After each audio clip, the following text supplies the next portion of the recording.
सबको जय मसीह की। मैं चाहता हूं आज आप अपने बाजू वाले से कहें, परमेश्वर की ओर से सदा तेरा कुशल हो। कितने लोग ये विश्वास करते? हाँ जी। बहुत सारे लोग बैड न्यूज पे बहुत जल्दी बिलीव करते हैं, लेकिन वो एक अच्छी खबर पे जल्दी विश्वास नहीं कर पाते। जानते हो क्यों? क्योंकि इंसान का जो दृष्टिकोण है वो अधिकतर स्वयं पर है, परमेश्वर पर नहीं। कई बार जब हम लोगों से कहते हैं आपका कुशल होगा, तो वो अपने चरित्र को से सामने ले आते हैं कि मैं इतना बुरा, परमेश्वर मेरे साथ कैसा अच्छा कर सकता है। मैं आपको समझाना चाहता हूं, परमेश्वर की भलाई इंसान की बुराई से उत्तम है। ये विश्वास करते हैं आप? मैं आपको यीशु के लिए कुछ बताना चाहता हूं आज। वह राजाओं का राजा है, वह प्रभुओं का प्रभु है, वह सर्वशक्तिमान परमेश्वर का पुत्र है। वह जीवन की रोटी है, वह जीवन का जल है, वही मार्ग, सत्य और जीवन है। वह जगत की ज्योति है, वो एक अच्छा चरवाहा है, वो जीवन और पुनरुत्थान है। वह आदि और अंत और अल्फा और ओमेगा और प्रथम और अंतिम है। और कितने लोग ये बात जानते हैं? यही आपका परमेश्वर है। बोलो जय मसीह की।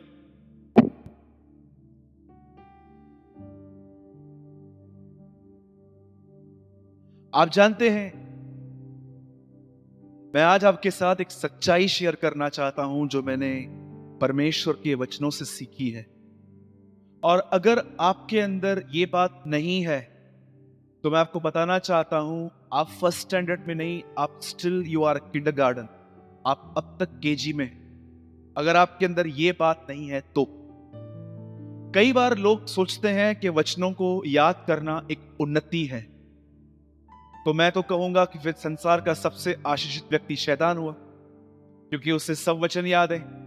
हमें तो यह भी नहीं पता चलता है कि कौन से टाइम पे कौन सा वचन यूज करना है, लेकिन शैतान को तो यह भी पता है कि कौन सा वचन किस समय देना है। मैं आपसे ये बात पूछना चाहता हूं, आप प्रभु में हैं, आप में से 75% लोग बैप्टाइज्ड हैं, बपतिस्मा लिए हुए हैं। आप में से बहुत सारे लोग अन्य भाषा बात करते हैं। आप में से बहुत सारे लोग बहुत सारे वचनों को जानते हैं। पर मैं आपसे एक बात पूछना चाहता हूं, आप उन्नति किसे कहते? What is the meaning of growth? किस चीज को हम उन्नति कहते प्रभु में? मैं आप सबसे एक सवाल पूछना चाहता हूं, आप में से कितने लोग इस बात को जानते हैं कि उन्नति किस चीज को कहते हैं? बाइबल कहती है बी ग्रो, बढ़ो उसमें। मैं आपसे पूछता हूं, आप में से कितने लोग ये बात जानते हैं मसीह के अंदर ग्रोथ, बढ़ोतरी, उन्नति किस चीज को कहते हैं? अगर आप कहोगे कि ब्रदर मैं कि लंबी प्रेयर करता हूं, तो आई एम सो सॉरी, हमसे ज्यादा लंबी प्रार्थना फरीसी करते थे। अगर आप कहोगे कि ब्रदर मैंने 5 बार नया नियम पढ़ा है, 5 बार पुराना नियम पढ़ा है, नो प्रॉब्लम, शैतान को पूरा बाइबल याद है। अगर आप कहोगे ब्रदर मेरे पास एक चर्च है, हजारों लोग हैं, मैं आपको समझाना चाहता हूं, इससे ग्रोथ नहीं कहते। आप जानते हो ग्रोथ क्या होती है? उन्नति क्या होती है? मैं कैसे जानता हूं कि कितना मैं मसीह में समाया हूं और कितना मसीह मुझ में समाया है? मैं आपको बताना चाहता हूं, आपकी ट्रू ग्रोथ अगर आपको जाननी है तो आप इस तरह जानो कि आप डिफिकल्ट टाइम्स में परमेश्वर पर कितना बिलीव करते। That is your growth. अगर आप प्रॉब्लम के समय, जब आप देखते हैं कि मेरे लाइफ में कुछ भी अच्छा नहीं हो रहा, सब बिगड़ रहा है, बातें बनते बनते खराब हो रही हैं, और आप डिप्रेस होते हैं, आप परेशान होते हैं, आप देखते हैं कि बहुत कुछ गलत हो रहा है और आप डिप्रेस होते हैं, तो मैं आपको बताना चाहता हूं, आपकी ग्रोथ नहीं हुई है। बोलो जय मसीह की। आप में से कितने लोग मेरी बात को समझ पा रहे हैं?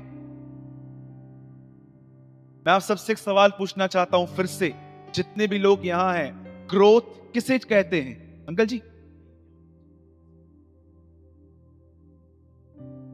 हम किस चीज को ग्रोथ कहते हैं? आइए, जितने लोग यहां पर हैं सब कहिए जय मसीह की। जितने लोग खुश हैं कहिए जय मसीह की। जितने लोग बहुत खुश हैं कहिए यीशु मसीह की जय। कितने लोग खुश हैं आज? हाँ, बिल्कुल चिंता ना करें, आपके बच्चे ए ग्रेड में पास हो चुके हैं। बोलो आमीन। यस, मैं ये बिलीव करता हूं। बताइए किसे ग्रोथ कहते हैं? What is the meaning of growth? हम कहते हैं हम प्रभु में बढ़ रहे हैं, बढ़ रहे हैं, बढ़ रहे हैं। हम लोग जब भी मसीह लोग एक दूसरे से बात करते हैं, हम एक दूसरे से एक सवाल जरूर पूछते, प्रभु में बढ़ रहे हो ना? प्रभु में उन्नति कर रहे हो ना? आप किस चीज को उन्नति कहते हैं? किस चीज को आप बढ़ना कहते हैं? मुझे बताइए, आप किस चीज को उन्नति कहते हैं? नीति वचन के अंदर लिखा है, यदि तू विपत्ति के समय अपना साहस और अपना विश्वास खो दे तो ये जान रख तुझमें बहुत कम शक्ति है। मुझे बताइए हम ग्रोथ किसे कहते हैं? मैं आपको एक वचन बताता हूं आज बाइबल में से। आप लोगों में से 90% लोगों की लाइफ में ये वचन रटा हुआ रहेगा, लेकिन मैं आपको बताना चाहता हूं कि परमेश्वर पिता ने ये वचन कब कहा था। आप जानते हो, एक समय आया इजराइल के लोग पाप में डूबे हुए थे और परमेश्वर उन्हें भविष्यवक्ताओं के द्वारा समझा के थक गया और अंत में परमेश्वर ने उनसे कहा, अब मैं तुम्हें गुलामी में भेज रहा हूं, वहां पर तुम 70 साल बंधुआई में रहोगे और 70 साल के बाद मैं तुम्हारी वहां पर सुद्धि लूंगा, मैं तुमको छुड़ाऊंगा। आप जानते हो, जिस दिन वो लोग वहां से चले गए उससे कुछ हफ्ते पहले यिर्मयाह ने उनसे एक वचन कहा था। जब यिर्मयाह ने उनसे यह कहा था कि परमेश्वर तुम्हें गुलामी में भेज देगा, आप जानते हो उनको कौन सा वचन कहा गया था? और मैं जानता हूं यह वचन आप सबों को याद होगा, और यह वचन था, परमेश्वर जो तुम्हारे विषय में कल्पनाएं करता है वो उन्हें जानता है। वे कल्पनाएं कुशल की है, हानि की नहीं है, और वो अंत में तुम्हारी सारी आशा को पूरा करेगा। मुझे बताइए ये वचन कब कहा गया? हम जानते हैं हम लोग क्या करते हैं, हम बीच बीच में से वचनों को निकालते हैं, पढ़ते हैं, लेकिन हम ये जान नहीं पाते हैं कि ये वचन किस सिचुएशन में कहा गया था। परमेश्वर अपने लोगों को गुलामी में भेज रहा था, और जानते हो वहां पर क्या कह रहा था? मैं तुम्हें गुलामी में भेज रहा हूं, ये मेरी कल्पना है, ये तुम्हारी उन्नति के लिए है, और मैं तुम्हें छुड़ाऊंगा, मैं तुम्हें बचाऊंगा। जानते हो उसके बाद क्या लिखा है? उस समय तुम मुझे ढूंढोगे, तुम मुझे पाओगे। परमेश्वर जब अपने बच्चों को गुलामी में भेज रहा था, वहां पर भी वो कहता है, अगर तुम मुझे वहां भी ढूंढोगे मैं तुम्हें वहां भी मिल जाऊंगा। एग्जाम्पल है कोई बाइबल में कि कोई गया वहां पर और प्रभु को ढूंढा और मिला? यस, 4 लोग हैं जो बेबीलोन गए, उन्होंने परमेश्वर को ढूंढा, परमेश्वर उनके साथ गुलामी में भी था। शद्रक, मेशक, अबेदनगो, दानियल, गुलामी में भी परमेश्वर के साथ था। मैं आपसे आज एक बात कहना चाहता हूं, सच बताइए, आप अपने तकलीफों में सफर कर रहे हैं कि आप अपनी तकलीफों में परमेश्वर को ढूंढ रहे हैं? Tell me, that is today's question. आज की शाम कलीसिया से परमेश्वर एक सवाल पूछ रहा है कि वो जानता है कि आप कुछ चीजों में सफर कर रहे हो, उन चीजों में आप परमेश्वर को ढूंढ रहे हो कि आप सफर कर रहे हो।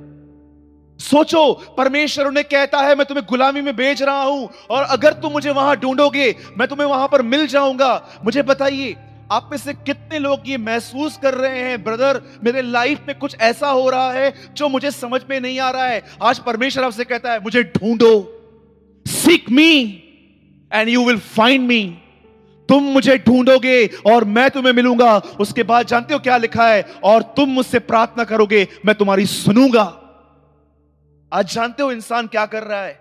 वो इतना घमंडी है, इतना घमंडी है कि वो परमेश्वर के बलवंत हाथ के नीचे नहीं है। जानते हो क्यों? वो रास्ते निकालने की कोशिश कर रहा है। मैं जानता हूं, आप जानते हो चिंता घमंड का एक फ्रूट है। परमेश्वर कहता है नम्र बन जाओ, इसका मतलब ये नहीं है, वो ये कह रहा है जो तकलीफें तुम्हारे पास हैं, आओ नम्र बन जाओ, मैं रास्ता निकालूंगा। लेकिन जो घमंडी है ना, घमंडी लोग जानते हो क्या करते हैं? वो रास्ते निकालने की कोशिश करते हैं। याद रखिए, आप में से 90% लोगों को यह अनुभव है कि आपने बहुत कोशिश की है और आप हर बार फेल हुए। अब परमेश्वर कहता है, बी हम्बल, नम्र बन जा, मैं रास्ता निकालूंगा, बिल्कुल फिक्र न कर। आप जानते हो, दरअसल ये बाइबल जिसके अंदर 11,000 अध्यायों से 1100 अध्याय हैं, कई बार इसमें एक शब्द आया है परमेश्वर। आप जानते हो ये किताब किन के लिए लिखी गई है? किनके लिए लिखी गई? This book is not for adults, this book is for babies. आप जानते हैं ये बात? हे पिता, मैं धन्यवाद करता हूं, यीशु मसीह कहते हैं, क्योंकि तूने ये बातें बालकों पे प्रकट की, बड़ों पर नहीं। कितनी बड़ी बात है। पूरा बाइबल जानने वाले लोग यीशु मसीह को कह रहे थे तू बालजबूल है, लेकिन पतरस अनपढ़ कहता है नहीं, ये मसीह है। क्यों उस पे प्रकट किया गया कि तू परमेश्वर का बेटा है?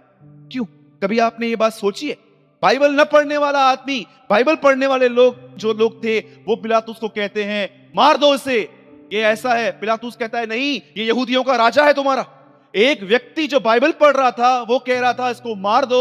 जो बाइबल नहीं पढ़ता था पिलातुस, वो कहता है नहीं, ये तुम्हारा राजा है, मैं इसे कैसे क्रूस पे चढ़ाऊं?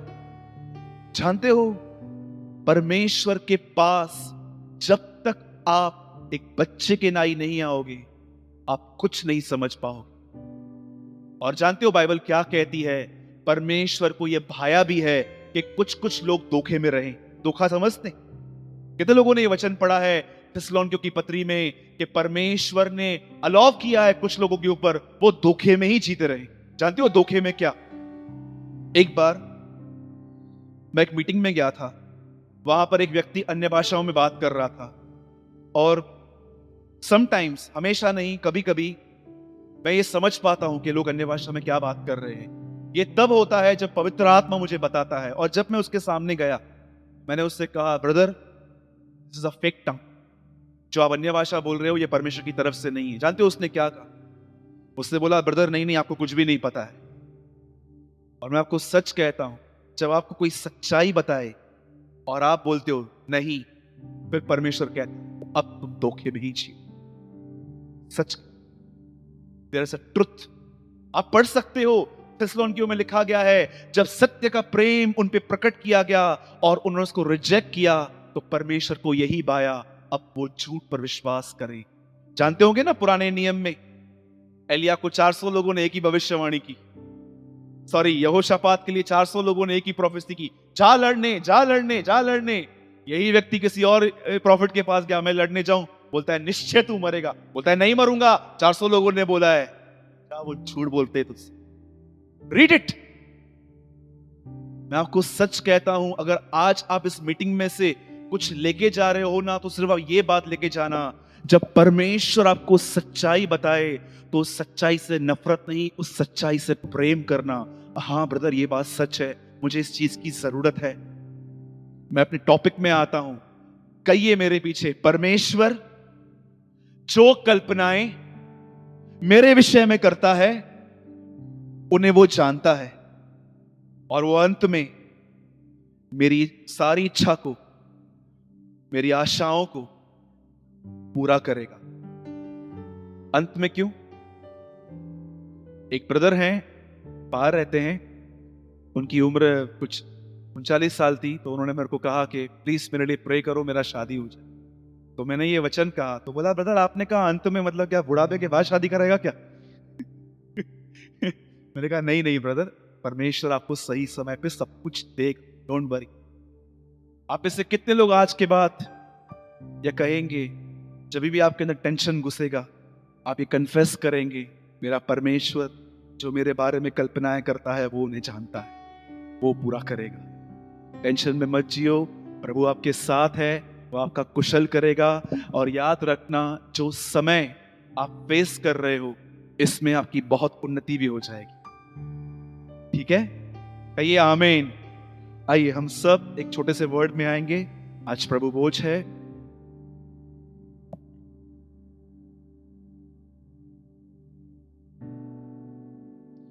आज मैं नई वाचा के अंदर जो सबसे बड़ी और मुख्य आशीष है, मैं आपको आज वो बताना चाहता हूं। जिनके पास भी वचन है, हम सब खोलेंगे यहेजकेल की किताब। ये ओल्ड टेस्टामेंट में है। आकाश माइक दे।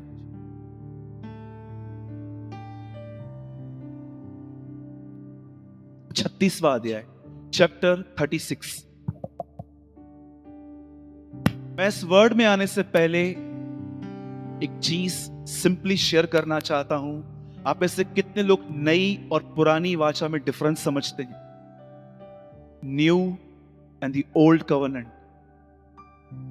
सबसे पहले ये जान रखिए, वाचा का मतलब होता है एग्रीमेंट। पुराने नियम में इजरायली और परमेश्वर के बीच में एक व्यक्ति खड़ा था, मूसा। वो एक कवर्नेंट आदमी था। नए नियम में कलीसिया और परमेश्वर के बीच में यीशु मसीह खड़ा है, इसलिए लिखा गया है यीशु उत्तम वाचा का जामिन ठहरा। क्या आप जानते हैं ये वाचा किसने बांधी है आपके साथ? एग्रीमेंट का मतलब समझते हैं? वाचा, पहली बार ये शब्द तब आया जब प्रभु ने प्रभु भोज खाया था। उस समय उसने कहा, यह प्याला मेरे लहू में एक नई वाचा है। इसका मतलब क्या है? मैं ये खून इसलिए बहा रहा हूं ताकि तुम एक नई वाचा में प्रवेश कर सको, एक नए जीवन में आ सको। अगर आप केवल ये सोचते हैं कि यीशु का लहू सिर्फ इसीलिए बहाया गया है कि मेरे अपराध क्षमा हो, तो मैं आपको बताना चाहता हूं, यू नो ओनली 50%। यीशु का खून इसलिए भी बहाया गया ताकि मनुष्य नई वाचा में आ सके। ठीक है, आइए हम सब खोलेंगे यहेजकेल की किताब 36वां अध्याय।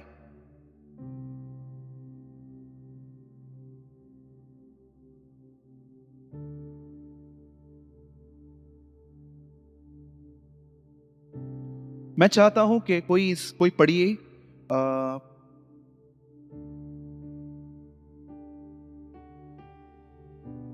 25th।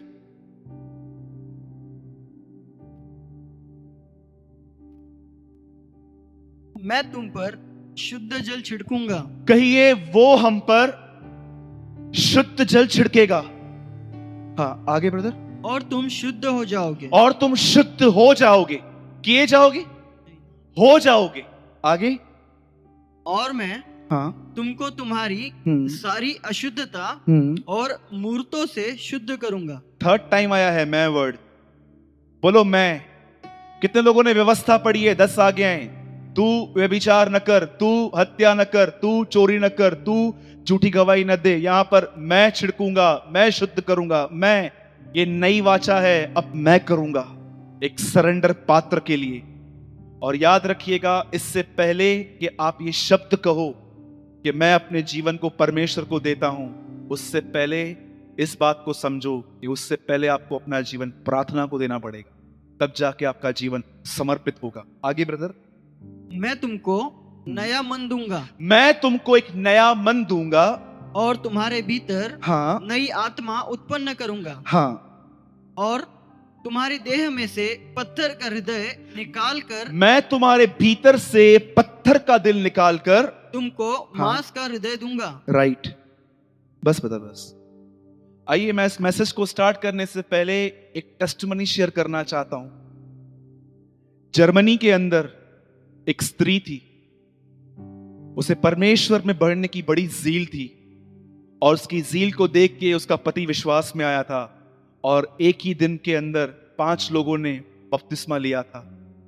और उसके बाद जानते हैं क्या हुआ? उसने अपने पति से कहा, तुर्की के अंदर, जर्मनी से तुर्की तक, उसने कहा तुर्की में कोई भी नहीं है जो लोगों को परमेश्वर के लिए बताता है, हम तुर्की जाएंगे। और जानते हो उसने क्या किया? कुछ किताब लिए, कुछ अच्छी बातें ली, और वो तुर्की गई। और जैसे ही वो तुर्की चली गई, वहां पर उन लोगों ने ट्रैक्स बांटना स्टार्ट किए। और जानते हो उसके बाद क्या हुआ? एक दिन जब वो सवेरे नींद से उठी, तो उसने अपनी आंखों से जानते हैं क्या देखा? उसका पति और उसके 4 बच्चों के टुकड़े टुकड़े उसके बाजू में पड़े, और उस घर के पास एक लेटर पड़ा हुआ, अगर तुमने लोगों को मसीह बनाना चालू किया फिर से, हमारे खानदान को ढूंढ ढूंढ के मारेंगे। और जानते हैं इस बहन ने एक चैनल में जाके, एक टीवी चैनल में जाके एक बात कही उन लोगों के लिए जिन लोगों ने उसके पति को मारा था। उन्होंने, उस लेडी ने कहा, जिन भी लोगों ने मेरे पति को मारा है, जिन भी लोगों ने, ये सब देखकर एक मुस्लिम राइटर ने अपने लेख में एक बात लिखी, और उसने लिखा, तुर्की में कोई 100 साल में ऐसा प्रचार नहीं कर पाया है जो ये लेडी एक शब्द में कह के गई। जानते हो उस लेडी के पास क्या? हम किसे माफ कर पाते हैं आज? हमारा मन न्याय करना बंद करता है लोगों को? हमारा मन कैसा है? क्या आप सच बताइए मेरे भाइयों, बहनों, क्या आपको ये वचन साफ साफ नहीं दिखता पौलुस की तरह?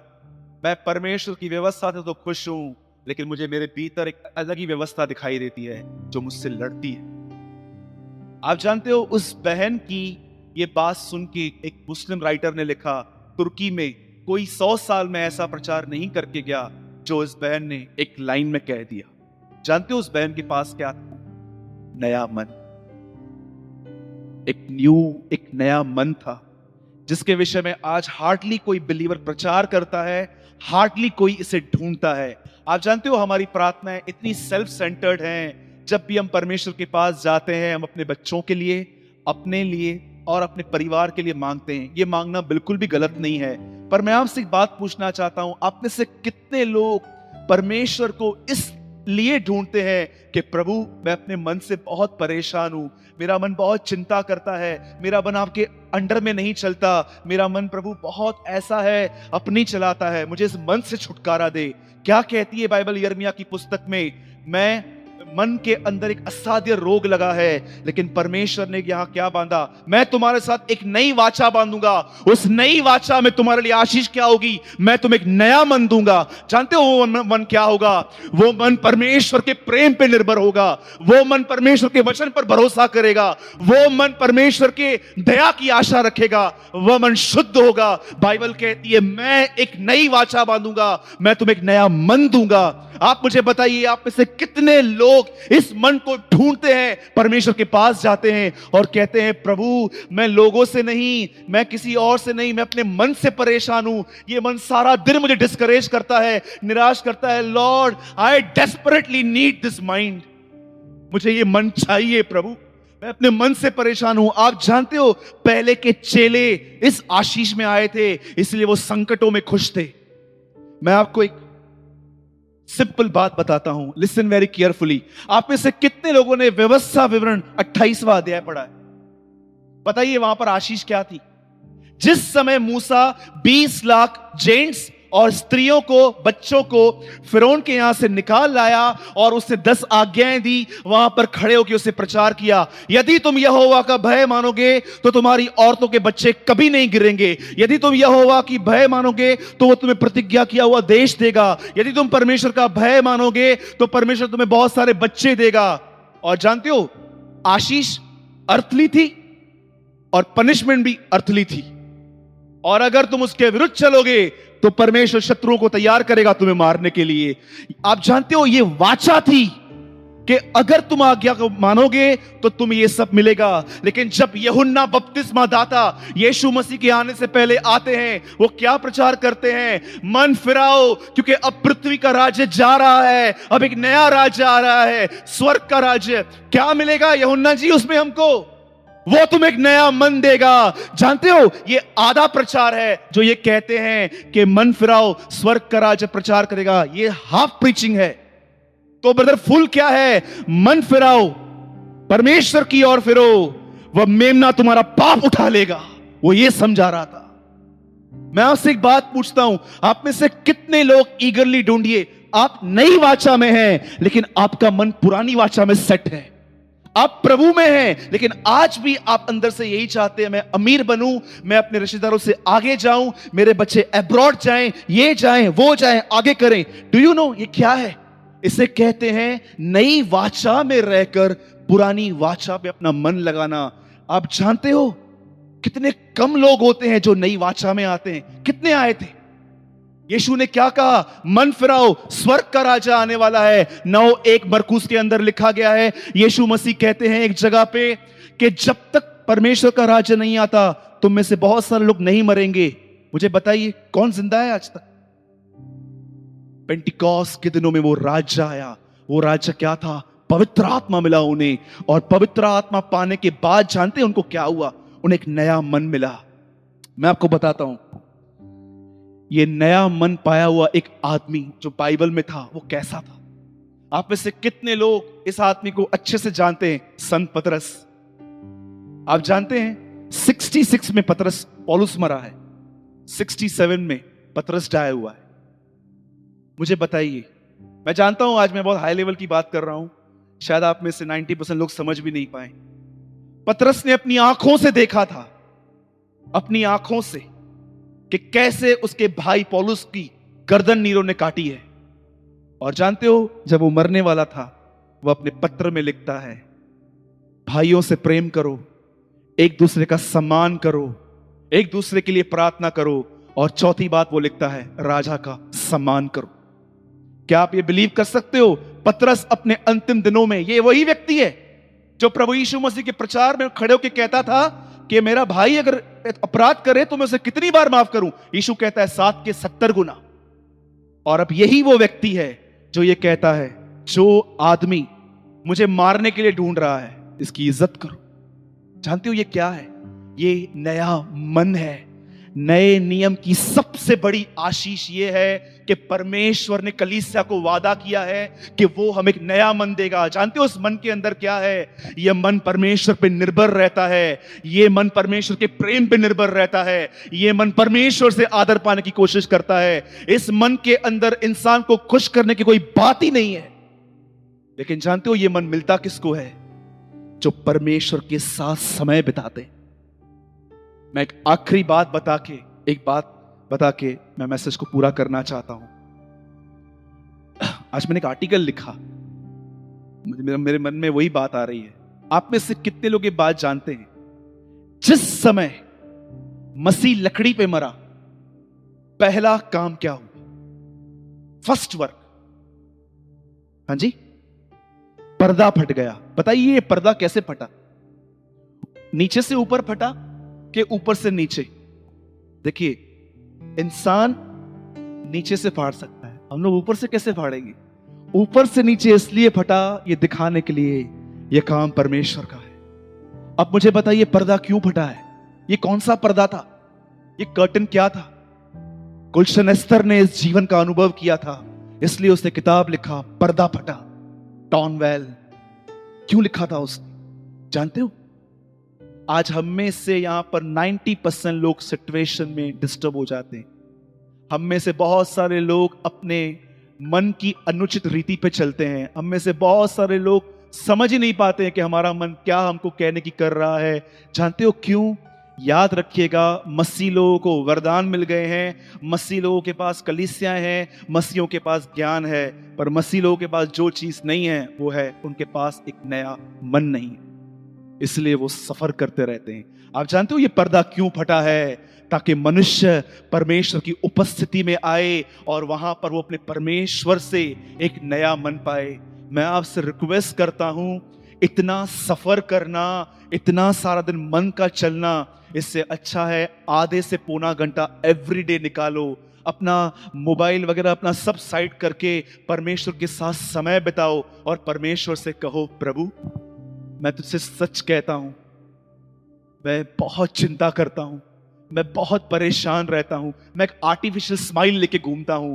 प्रभु मेरा मन दब जाता है। प्रभु मैं सच कहूं, मेरा मन सिचुएशन में तुझ पे बिलीव नहीं कर पाता। प्रभु क्या तू मुझे इस मन से छुड़ाएगा? क्या तू मुझे इस मन से आजाद करेगा? क्या तू मुझे एक ऐसा मन देगा जो सिचुएशन में तुझ पे बिलीव करे, खड़ा रहे, तेरी महिमा को ढूंढे? मैं आपसे पूछता हूं, आप में से कितने लोग इस बात को जानते हैं कि आपको मन पाने के लिए परमेश्वर के पास जाना पड़ेगा?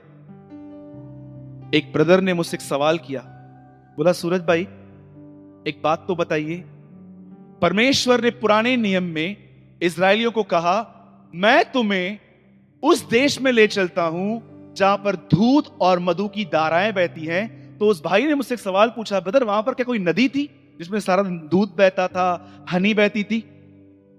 कितना मस्त इनोसेंट क्वेश्चन है ना उस भाई का। उन्होंने मुझसे एक बात पूछी, बोला, ब्रदर मैंने पुराने नियम में बार बार पढ़ा, परमेश्वर इजराइल के लोगों से कहता है, चलो मैं तुम्हें उस देश में ले चलूंगा जहां पर दूध और मधु की धाराएं बहती हैं। जानते हो दूध और मधु की धाराएं क्या है? सबको लगता है कि उस देश में है ना कोई नदी थी जहां पर दूध और हनी बहती थी। जी नहीं, ऐसी कोई नदी नहीं होती है। हम भी जानते हैं ये बात। जानते हो परमेश्वर क्या बोलने की कोशिश कर रहा था? आप में से कितने लोग ये बात जानते हैं दूध निकालने के लिए कितनी मेहनत करनी पड़ती है एक इंसान को? और मधु कहां होती है? ऊपर पेड़ पे। परमेश्वर क्या समझाने की कोशिश कर रहा था? मैं तुम्हें एक ऐसे देश में लेके जा रहा हूं जहां पर तुम्हें मेहनत करनी है। क्योंकि वो बंजर जमीन है। क्या कहा प्रभु ने? नाशवान भोजन के लिए परिश्रम न करो, लेकिन उस भोजन के लिए परिश्रम करो जो अनंत जीवन तक ठहरता है। आप जानते हैं, पुराने नियम में परमेश्वर ने कहा, जब तक तू पसीना नहीं बहाएगा खाना नहीं मिलेगा। याद रखिएगा, आदम श्रापित नहीं था, पृथ्वी श्रापित। पहला मनुष्य जिसे श्राप मिला है वो आदम नहीं है, वो केन है। अब आप में से कितने लोग ये बिलीव करते हैं, जब तक आप इस किताब के ऊपर पसीना नहीं बहाएंगे आपको खाना नहीं मिलेगा? बोलो जय मसीह की। अब भी समय है, नई वाचा में आइए, यूहन्ना का प्रचार समझिए, वो क्या बोल रहा था। प्रभु का मार्ग तैयार करो, उसकी सड़कें सीधी करो। वो कहता है उसके अंदर आओ। नई वाचा की सबसे बड़ी आशीष है, परमेश्वर आपको एक ऐसा मन देगा जो परमेश्वर पे भरोसा करेगा, विश्वास करेगा, उसके प्रेम पर निर्भर रहेगा। आज सच कहता हूं, हम भाई लोग आज जल्दी चर्च में आ गए थे। मैं जितनी देर यहां बैठा हुआ था, मैं उतनी देर परमेश्वर से यही प्रार्थना कर रहा था, प्रभु काश आज कुछ लोग हों चर्च में जो इस मैसेज को सीरियसली ले। कुछ लोग हो, भले सब नहीं, लेकिन कुछ लोग हों जो आज अपनी नीड को पहचाने के, यार सच बोलूं बात तो ये सही बोल रहा है ना, मन कितना परेशान करता है, बस अभी बहुत सफर किया, अब जाऊंगा परमेश्वर के पास, अपने लिए, परिवार के लिए, बिजनेस के लिए, बच्चों के लिए, सब चीजों पे उसके लिए निर्भर रहूंगा। और याद रखिएगा, जो कल्पना है वो हमारे लिए करता है वे कुशल की है, हानि की नहीं है। बोलो जय मसीह की। मैं चाहता हूं आप सब अपना दाहिना हाथ उठाइए और परमेश्वर से कहिए, प्रभु यीशु मुझे नया मन दीजिए, मुझे ऐसा मन दे जो तुझ पर निर्भर रहे, जो तेरे प्रेम पर भरोसा करे, जो तेरे वचन पर विश्वास करे। प्रभु मेरे अंदर अपने रास्ते निकालने की बड़ी जिद है, बड़ा हठीलापन है, छुड़ा मुझे इस मन से और मुझे एक ऐसा मन दे जो तुझ पर निर्भर रहे, तुझ पर भरोसा करे, तुझसे प्रेम करे, यीशु मसीह के नाम में, आमीन। This is my little prayer for you. आज मेरी छोटी सी प्रार्थना है आपके लिए कि आप परमेश्वर के प्रेम को समझ। डू यू नो, यूहन्ना कहता है प्रेम यह नहीं है कि हमने प्रेम किया, प्रेम यह है उसने हमसे प्रेम किया। इसका मतलब जितना हम परमेश्वर के प्रेम को जानेंगे उतना हम उससे प्रेम कर पाएंगे। ठीक है, आइए हम सब खड़े हो जाएंगे।